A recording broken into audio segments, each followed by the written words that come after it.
Hello, this is Bill Bullard with RCAF USA, the voice of the independent cattle producer in the United States of America.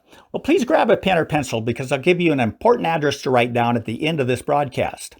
Now, everyone knows there's a virtual alphabet soup of acronyms for a very long list of federal agencies in Washington, D.C. In the cattle industry, we're most familiar with the U.S. Department of Agriculture, USDA, the U.S. Department of Justice, or DOJ, the U.S. International Trade Commission, or USITC, and the Office of U.S. Trade Representative, or USTR. Well, there's another, more obscure one we need to begin paying attention to. It's the Federal Trade Commission, or FTC. A century ago, the FTC was deeply involved in the cattle industry. It was involved in the investigations that resulted in the 1920 consent decree, in which the beef packers at the time agreed to divest their holdings in stockyards. The FTC's continuing investigation into the cattle industry was then instrumental in Congress's passage of the Packers and Stockyards Act of 1921. Now, 2 years ago, in 2018, we met with officials at the FTC. We attempted to make 2 points. First, that the FTC's merger guidelines do not adequately address buyer power upstream in the supply chain, and the guidelines accord far too much emphasis on market efficiencies, which has resulted in the dismantling of our competitive marketing channels within our American live cattle supply chain. Second, we told the FTC that it should strengthen its all or virtually all standard for Made in USA labeling claims, as doing so could immediately correct the current practice of the U.S. Department of Agriculture that allows packers to use the Product of USA label on beef that is entirely of foreign origin. Now, over the past 2 decades, we've made lots of recommendations to lots of federal agencies, and very few of them have been acted on. But lo and behold, on July 15, 2020, the FTC issued a proposed rulemaking titled Made in USA Labeling Rule. In its rule, the FTC proposes to strengthen its Made in USA labeling requirements to reserve the USA label only for products in which, among other things, all significant processing that goes into the product occurs in the United States, and all or virtually all ingredients of the product are made and sourced in the United States.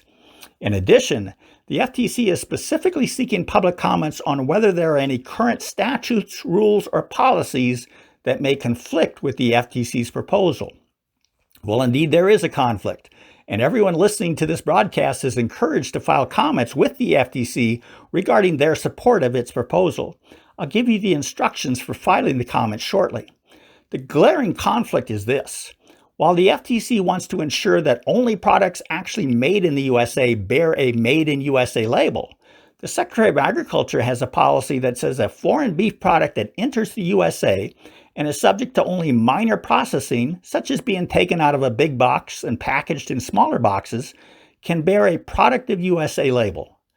This is the very kind of conflict the FTC needs to hear about.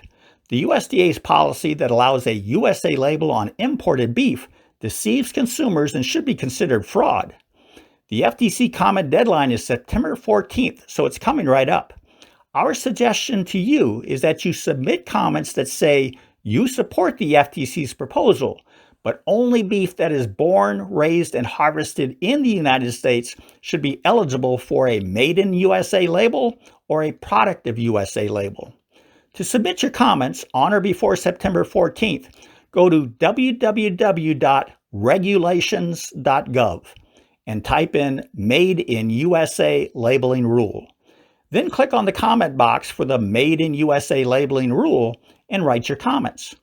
I hope all of you will submit comments because this could be a very important first step in waking our sleeping representatives in Washington, D.C. about the importance of accurately informing consumers as to which beef is produced by American farmers and ranchers and which is produced in foreign countries with lesser standards than we have here. We may well have found a new ally in our ongoing fight to require all beef sold in America to be labeled as to where it was born, raised, and slaughtered.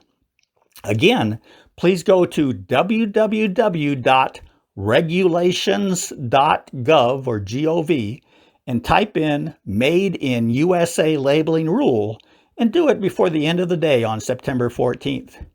If you'd like to learn more about how to support the American rancher, go to our website at r-cafusa.com for more information and to join with us in this important fight. Thank you.